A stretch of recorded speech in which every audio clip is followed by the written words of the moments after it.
नमस्कार, मैं हूं अजय। स्वागत है आप सभी का 9 बजे की खबरों में। दिन की सभी बड़ी खबरें अगले आधे घंटे में।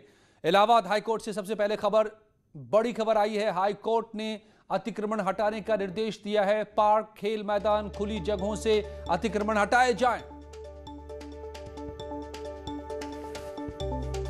ये इलाहाबाद हाईकोर्ट से खबर आ रही है। स्थानीय पार्कों, निकायों के पार्कों के रखरखाव के भी निर्देश दिए गए हैं। हाईकोर्ट ने मुख्य सचिव से 3 महीने में रिपोर्ट मांगी है। पर्यावरण संरक्षण राज्य का है वैधानिक दायित्व।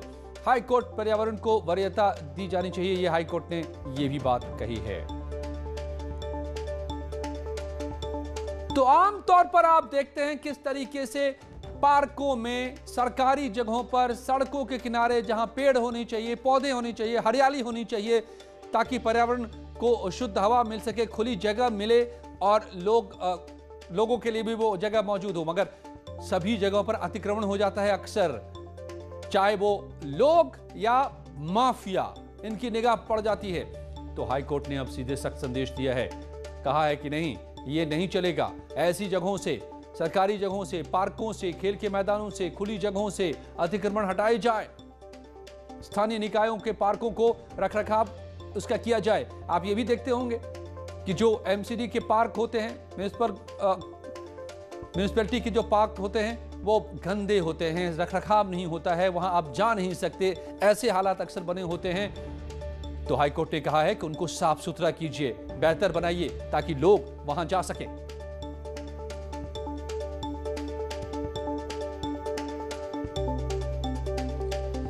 और अब लखनऊ से बड़ी खबर आ रही है। कोऑपरेटिव बैंक से जुड़ी हुई, जिसमें भर्ती में भ्रष्टाचार का मामला है। करप्शन पर केस दर्ज करने के आदेश दिए गए हैं। तत्कालीन 2 मैनेजर पर दर्ज होगा केस। भर्ती कंप्यूटर एजेंसी के खिलाफ भी केस किया जाएगा। मामले में सीएम योगी ने भी जांच के निर्देश, भर्तियों की जांच के निर्देश दिए हैं। 1 महीने में पूरी हो जांच, ये भी सीएम ने कहा है। तो कोऑपरेटिव बैंक भर्ती में भ्रष्टाचार पर अब सीएम सख्त, करप्शन पर केस दर्ज करने के आदेश दिए हैं। और उस वक्त के 2 मैनेजर जिनके दौरान ये भर्तियां हुई थी, उन पर भी केस दर्ज होगा।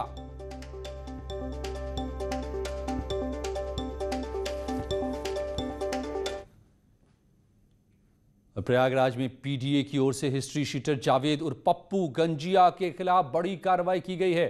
पीडीए की टीम पुलिस प्रशासन के साथ उसके आलीशान फार्म हाउस पर पहुंची। इसमें भूमाफिया के गुर्गों में हड़कंप मच गया और उन्होंने आलीशान बंगले की खिड़कियां, ग्रिल, दरवाजे निकालने शुरू कर दिए। 2 मंजिला बंगले को खाली कराने के बाद पीडीए की 5 जेसीबी मशीनों ने हिस्ट्री शीटर के आलीशान बंगले को ढहाना शुरू कर दिया और देखते ही देखते आलीशान बंगला जमींदोज हो गया। पीडीए के जोनल अधिकारी के मुताबिक पप्पू गंजिया ने अपनी गुंडाई के बल पर बिना नक्शा पास कराए ही 2.5 बीघे के फार्म हाउस और आलीशान बंगले को बना रखा था। वो नैनी इलाके का हिस्ट्री शीटर है और उसके खिलाफ नैनी समेत कई थानों में 19 संगीन मामले दर्ज हैं। अपराधी हिस्ट्री शीटर जावेद और पप्पू गंजिया का अवैध निर्माण है। इसका भूखंड का क्षेत्रफल लगभग 2.5 बीघा है। 2 फ्लोर का निर्माण है, खुला क्षेत्रफल अधिक है। इसका प्रयागराज विकास प्राधिकरण से मानचित्र स्वीकृत कराए बिना अवैध निर्माण किया गया था। इसका डिमोलिशन ऑर्डर पीडीए ने पारित किया था। इसके क्रम में आज पुलिस और प्रशासन जॉइंटली हम लोग। और बिजनौर में राशन डीलर ने एक युवक की पिटाई कर दी। राशन नहीं देने पर विवाद के बाद डीलर ने सबके सामने उसकी धुनाई की। बताया जा रहा है कि यह थाना नजीबाबाद इलाके का है। ये वीडियो, दबंग राशन डीलर की बदमाशी देखिए। राशन नहीं दे रहा था, सवाल पूछा तो पीट डाला। अक्सर ये राशन वाले दबंग किस्म, दबंगई पर उतर जाते हैं। लोगों के हिस्से की चीजें कालाबाजारी करने के आरोप लगते रहते हैं। कोई सवाल पूछे तो ये नतीजा। और इटावा में पति ने पत्नी को दौड़ा दौड़ा कर पीटा। मोहल्ले की गलियों में दौड़ा कर पीटा। छोटी बच्ची के सामने पति ने अपनी पत्नी को लाठी से पीटा। पूरी घटना का वीडियो बन गया है, सामने आ गया है। सीसीटीवी में ये तस्वीरें कैद हो गई। पत्नी की हालत गंभीर है। इलाज के लिए सामुदायिक स्वास्थ्य केंद्र में उसे भर्ती कराया है पुलिस ने। मगर देखिए, बच्चा परेशान है, रो रहा है और ये कायर पति डंडे से अपनी पत्नी को पीटे जा रहा है। खड़े होने की खुद में ताकत नहीं है, लेकिन पत्नी को डंडे से किस बेरहमी से पीट रहा है अपने बच्चे के सामने। यह तस्वीर देखिए इटावा की। जालौन में मामूली विवाद के चलते दो पक्ष आपस में भिड़ गए। इनके बीच काफी देर तक मारपीट होती रही। इस दौरान दोनों पक्षों में जमकर ईंट पत्थर और लाठी डंडे चले। इस झड़प में कई लोग घायल हो गए। कानपुर में दबंगों ने घर में घुसकर रिटायर्ड दारोगा और उसके परिवार की पिटाई कर डाली। बताया जा रहा है कि घर के बाहर कूड़ा डालने से मना करने पर दबंगों ने हमला कर दिया। कल्याणपुर थाना इलाके के इंदिरा नगर की घटना है। दबंगई की घटना सीसीटीवी में कैद हो गई। और फतेहपुर में शराब के नशे में धुत दारोगा साहब की तस्वीर आई है सामने। देखिए ये क्या बचाएंगे लोगों को, खुद को बचाने में नाकाम है। जमीन पर ये दारोगा पड़ा मिला, नशे में धुत, खुद को संभाल नहीं पा रहा था। सोशल मीडिया पर ये तस्वीरें अब वायरल हो रही हैं। दारोगा ने खाकी वर्दी की भी लाज नहीं रखी। सदर कोतवाली इलाके का ये मामला फतेहपुर में।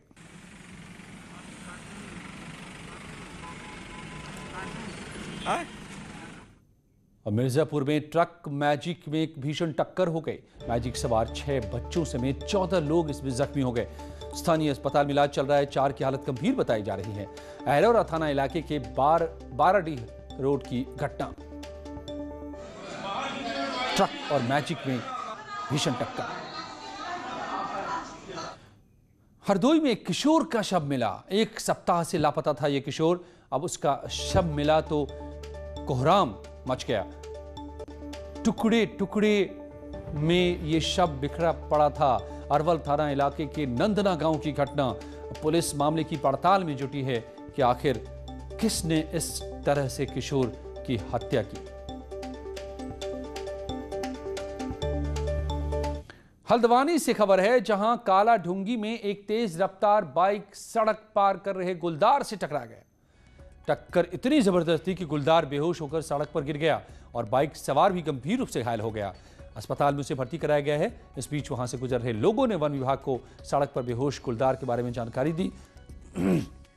सड़क बेहोश गुलदार का वीडियो सोशल मीडिया में वायरल हो रहा है। हैरानी की बात है कि गुलदार को पकड़ने जैसे फॉरेस्ट की टीम पहुंची, गुलदार को होश आ गया और वो घायल गुलदार जंगल की ओर भाग गया। फॉरेस्ट टीम अब इस गुलदार की मॉनिटरिंग में जुटी है।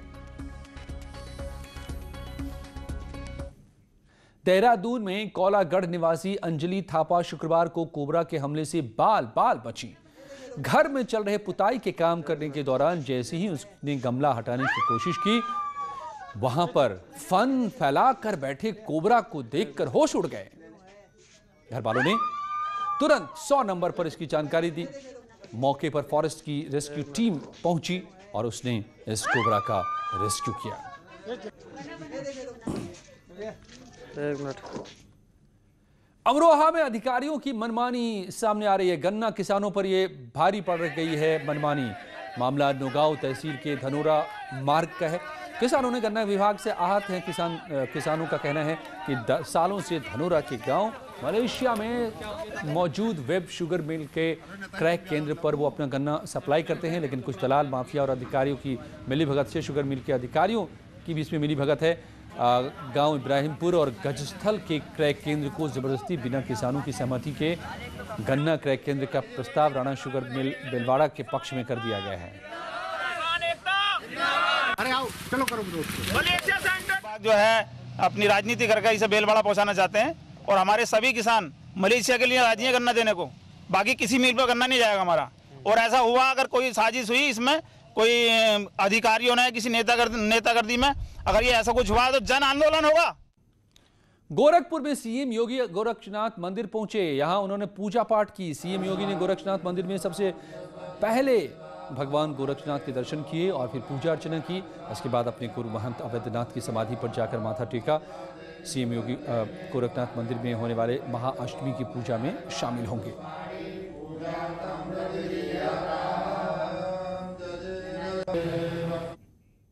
सीएम योगी आदित्यनाथ ने लखनऊ में आयोजित एक कार्यक्रम में महिला हेल्प डेस्क का इससे पहले शुभारंभ किया। प्रदेश के 1535 थानों में इसे शुरू किया गया है। इन थानों में महिलाओं से संबंधित समस्याओं पर फौरन कार्रवाई की व्यवस्था होगी। इस मौके पर सीएम योगी ने कहा कि सरकार सभी बेटियों को सुरक्षा और सम्मान देगी। सीएम योगी आदित्यनाथ ने लखनऊ में महिला हेल्प डेस्क की शुरुआत की, जिसके तहत प्रदेश के 1535 थानों में महिला हेल्प डेस्क शुरू की गई। इन थानों में महिलाओं से संबंधित समस्याओं पर फौरन कार्रवाई की व्यवस्था होगी। इस मौके पर सीएम योगी ने कहा कि सरकार सभी बेटियों को सुरक्षा और सम्मान प्रदान करेगी। हर एक संस्थान में इनके नंबर और किन परिस्थितियों में कौन से नंबर पे डायल करना है, इसकी जानकारी होनी भी आवश्यक है। हम हर एक अगले चरण में हम लोग तहसीलों में जा रहे हैं, इसके बाद औद्योगिक संस्थानों में हम लोग इसको लेकर के जाएंगे, स्कूल कॉलेजेस में लेकर के जाएंगे। सीएम योगी ने कहा कि नारी गरिमा पर सवाल उठाने वाले आज कटघरे में खड़े हैं। मैंने पिछले 7 दिनों के अंदर देखा है कि जो लोग तिल को ताड़ बना करके समाज को, देश को, नारी गरिमा को किसी न किसी रूप में अपमानित करने का कार्य करते थे, वे स्वयं कटघरे में खड़े होते हुए दिखाई दे रहे हैं। और बिहार विधानसभा चुनाव के बीच सीएम योगी ने मास्टर स्ट्रोक खेलते हुए दीपावली से पहले बिहार वासियों को तोहफा दिया है। यूपी सरकार ने आज से बिहार के लिए बस सेवा शुरू कर दी है। लखनऊ से बिहार के लिए 85 बसें चलेंगी। बिहार चुनाव के बीच सीएम योगी का मास्टर स्ट्रोक दिखा। एक तरफ सीएम योगी बिहार में धुआंधार रैलियां कर विपक्ष पर बड़े हमले कर रहे हैं, वहीं दूसरी तरफ बिहार वासियों के लिए तोहफा भी दिया जा रहा है।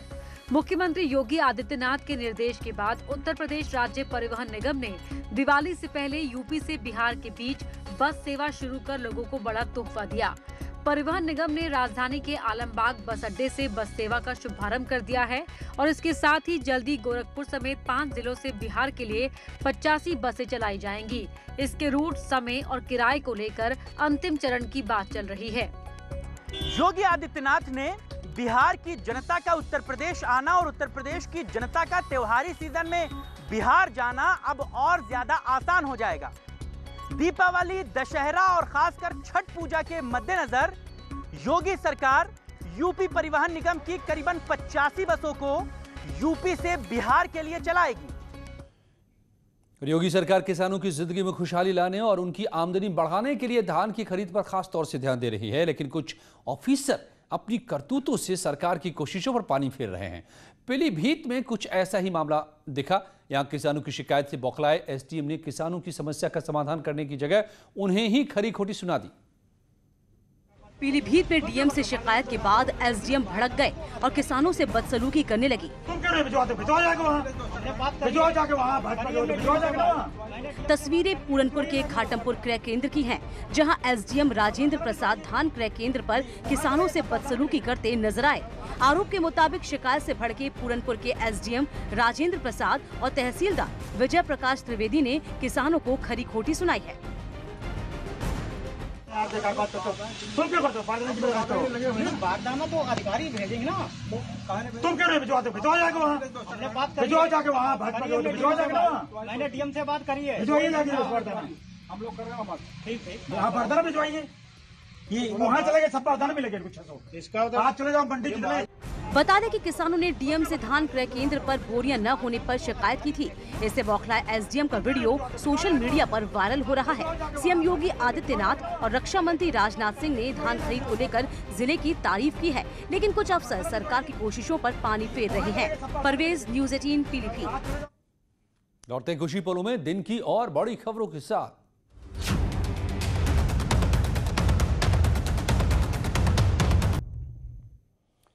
Welcome back. यूं तो राम मंदिर का निर्माण अयोध्या में किया जा रहा है, लेकिन एक राम मंदिर का मॉडल दिल्ली के मॉल में भी लगाया गया है। इसका मकसद है मॉल में आने वाले लोगों को कोविड-19 की नेगेटिव सोच से दूर कर पॉजिटिविटी का संचार करना। मंगल भवन अमंगल हारी द्रवौ सुदशरथ अजिर बिहारी। जी हाँ, यूं तो राम मंदिर का निर्माण अयोध्या में हो रहा है, लेकिन दिल्ली के एक मॉल में राम मंदिर का मॉडल लगाया गया है और इसका मकसद ये है कोविड-19 के चलते जिस तरीके से लोगों में नेगेटिविटी बढ़ती जा रही है, उस नेगेटिविटी को पॉजिटिविटी में बदलने के लिए इस राम मंदिर के मॉडल को दिल्ली के एक मॉल में लगाया गया है। मॉल के सेंटर डायरेक्टर ललित राठौर ने बताया कि कोरोना वायरस के डर की वजह से हर बार के मुकाबले काफी कम लोग मॉल आ रहे हैं। इसीलिए लोगों को पॉजिटिविटी फील कराने के मकसद से उन्हें ये अनूठा आइडिया सूझा। इवेंट और एक्टिविटीज़ प्लान करते हैं हमारे कस्टमर्स के लिए, यूनिक थॉट और यूनिक कुछ ले आए जिससे पॉजिटिविटी बढ़े लोगों में। मॉल में आने वाले लोगों को भी ये मंदिर सुखद एहसास दे रहा है। और वृंदावन के बांके बिहारी मंदिर खुलने का रास्ता साफ हो गया है। कोर्ट ने एक याचिका पर सुनवाई करते हुए मंदिर को फिर से खोलने का आदेश दिया है। इसे लेकर ऊर्जा मंत्री श्रीकांत शर्मा ने भी सीएम योगी को लेटर लिखा था। वृंदावन के बांके बिहारी मंदिर में श्रद्धालु जल्द ही अपने आराध्य के दर्शन कर सकेंगे। मंदिर खोलने की याचिका पर सुनवाई करते हुए अदालत ने पहले के आदेश के अनुसार मंदिर खोलने के निर्देश दिए हैं। इसके पहले प्रदेश के ऊर्जा मंत्री श्रीकांत शर्मा ने बांके बिहारी मंदिर को खोलने के लिए सीएम योगी आदित्यनाथ को पत्र लिखा था। बता दें कि कोरोना के चलते बांके बिहारी मंदिर के पट 22 मार्च से बंद थे। कोर्ट के आदेश पर 15 अक्टूबर को मंदिर के पट श्रद्धालुओं के लिए खोल दिए गए, लेकिन ज्यादा भीड़ उमड़ने के कारण मंदिर प्रबंधन ने 19 अक्टूबर से दोबारा मंदिर बंद करने के आदेश दे दिए। इससे श्रद्धालुओं में रोष पैदा हो गया। धर्म रक्षा संघ के सदस्यों ने मंदिर के सामने सड़क पर बेमियादी धरना शुरू कर दिया। इन लोगों ने चेतावनी दी कि अगर शरद पूर्णिमा तक बांके बिहारी मंदिर के पट भक्तों के लिए नहीं खोले गए तो वे हजारों श्रद्धालुओं के साथ जबरन प्रवेश करेंगे। लेकिन अदालत के इस आदेश से मंदिर खोलने की मांग को लेकर धरना प्रदर्शन कर रहे साधु श्रद्धालु और दुकानदारों को राहत मिलेगी। ये थी आज की दिन की बड़ी खबरें। कुछ ही पलों में क्राइम कंट्रोल।